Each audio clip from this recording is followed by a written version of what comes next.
বাংলাদেশ জামাত ইসলামীর নিবন্ধন ফিরিয়ে দেওয়ার নির্দেশ দিয়েছে আপিল বিভাগ। এতে বিএনপির প্রতিক্রিয়া কি?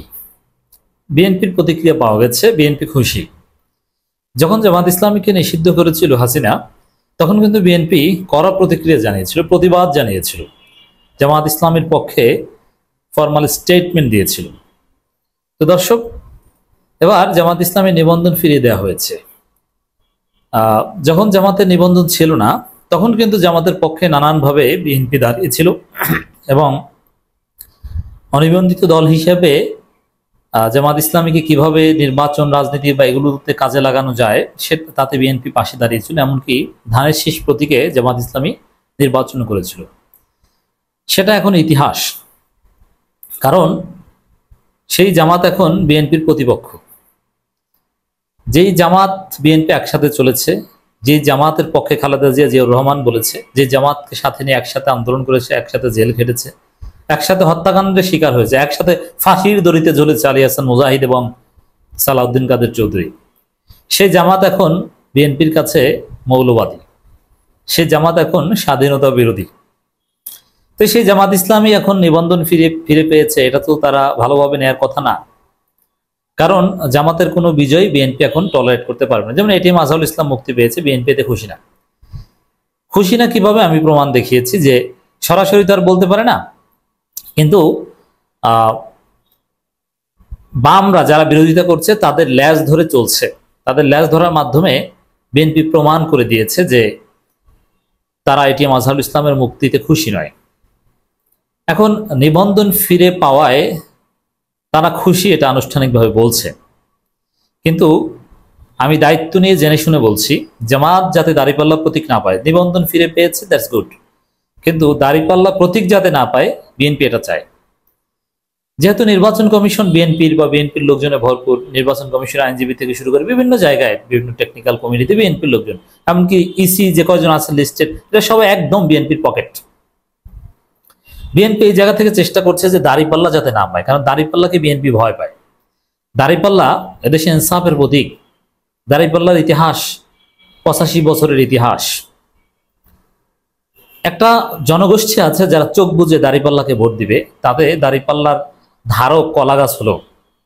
এটা যেহেতু বিএনপির প্রতিপক্ষ জামাত, এখন ভোটের রাজনীতিতে মূল চ্যালেঞ্জ জামাত, এ কারণে তারা এটা ঠেকানোর চেষ্টা করছে। বিশেষ করে প্রথম আলো, ডেইলি স্টার বা বিএনপি আইনজীবীদের ব্যাখ্যা আমি দেখেছি। দর্শক, এটা আপনারা অনেকে জানেন না হয়তো, বিএনপিপন্থী আইনজীবী নানান ব্যাখ্যা দিচ্ছে না, যেহেতু এটা নির্বাচন কমিশনের তালিকায় নাই, অর্থাৎ কিভাবে দাঁড়িপাল্লা দিবে বা দ্বিতীয়ত সময় লাগবে, সেটা সময় সাপেক্ষ ব্যবহার ইত্যাদি, মানে জামাতকে ঘুরাতে চায়। এখন এটা দ্বারা কি বোঝায়? যে জামাতের নিবন্ধন ফিরিয়ে দেওয়ায় এটা বিএনপি আংশিক খুশি। আর এখানে খুশি এটা বাহ্যিক কার্টিজি, খুশি হতে হবে, দেখাতে হবে, নইলে তো আর গণতন্ত্রের প্রতি শ্রদ্ধাবোধ এটা প্রমাণিত হয় না। কিন্তু মনে মনে খুশি না। জামাত যত ক্ষতিগ্রস্ত হোক, জামাত যাতে বেকায়দা করুক, 71 বিচার, এই বিএনপির লোকজন জাতীয় প্রেস ক্লাবে মেজর হাফিজদের মাধ্যমে মুক্তিযোদ্ধা দল প্রোগ্রাম করে বলেছে না, যারা স্বাধীনতা বিরোধী, এরা হায়না বলেছে জামাতকে, রাজাকার বলেছে। বিএনপি নেতা হারুনরা বলেছে যে যুদ্ধাপরাধের বিচার ঠিক ছিল, এটা এখনো চালিয়ে যাওয়া উচিত এবং দল হিসেবে জামাতের বিচার করা উচিত, এটা তারা বলছে। অতএব এই খুশি যে উপর এটা জামাতের লোকজনকে বুঝতে হবে। জামাত নিবন্ধন ফিরে পাওয়ায় বহুদলীয় গণতন্ত্রের পরিপূর্ণতা এসেছে, বিএনপি নেতা একথা বলেছেন। It's good. জামাতের নিবন্ধন সংক্রান্ত আপিল বিভাগের রায়ে দেশে বহুদলীয় গণতন্ত্রের পরিপূর্ণতা ও অংশগ্রহণমূলক রাজনীতির পক্ষে একটি নতুন বার্তা এসেছে।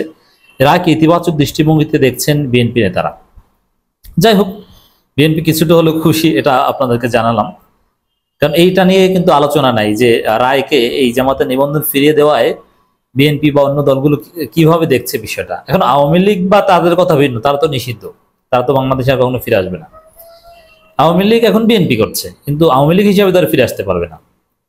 বহু বছর ধরে রাজনৈতিক দল হিসাবে বাংলাদেশ জামাত ইসলামের নিবন্ধন বাতিল ছিল, এটা আলোচিত বিতর্কিত বিষয়। কিন্তু সম্প্রতি বাংলাদেশ সুপ্রিম কোর্টের আপিল বিভাগ হাইকোর্টে সে আদেশকে অবৈধ ঘোষণা করেছে। ফলে রাজনৈতিক দল হিসেবে জামাতের নিবন্ধন সুযোগ তৈরি হয়েছে। আবার এখন যে কোনো সময় গেজেট প্রকাশ করে দিলেই হয় জামাতের একটা নিবন্ধন নাম্বার দিয়ে, কিন্তু ওই প্রতীকের বিষয়ে জটিলতা তৈরি করবে নিশ্চিত। বিএনপি চেয়ারপারসনের উপদেষ্টা সৈয়দ মোয়াজ্জেম হোসেন আলাল ডিমোটেড, ভালো পোস্ট ছিল, জয়েন্ট সেক্রেটারি ছিল, সেখান থেকে চেয়ারপারসন উপদেষ্টা, মানে এটা তো দুধ ভাত পোস্ট। আলাল বলেন, বিএনপি শুরু থেকেই বহুমত পথের পক্ষে ছিল। আমরা মনে করি গণতন্ত্রে ভিন্ন মতের মানুষের অবস্থান থাকাটাই স্বাভাবিক এবং প্রয়োজনীয়। আদালতের এই সিদ্ধান্ত সেই বহুত্ববাদী চর্চাকে সমর্থন করে। বিএনপি স্থায়ী কমিটির সদস্য মেজর অবসরপ্রাপ্ত হাফিজউদ্দিন আহমেদ বলেন, এই সংগ্রামে যারা জনগণের সমর্থন নিয়ে এগিয়ে যেতে পারবে তারাই হবে প্রকৃত রাজনৈতিক শক্তি। অতীতের বিভাজন ভুলে আমরা সবাই মিলে একটি গণতান্ত্রিক বাংলাদেশ করতে চাই।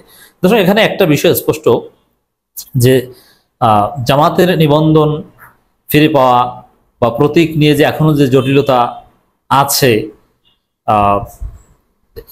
হাসিনা আমল এস্টাবলিশমেন্ট বা এইগুলোর এই কাঠামোর বাইরে কিন্তু অনেকে যেতে পারছে না।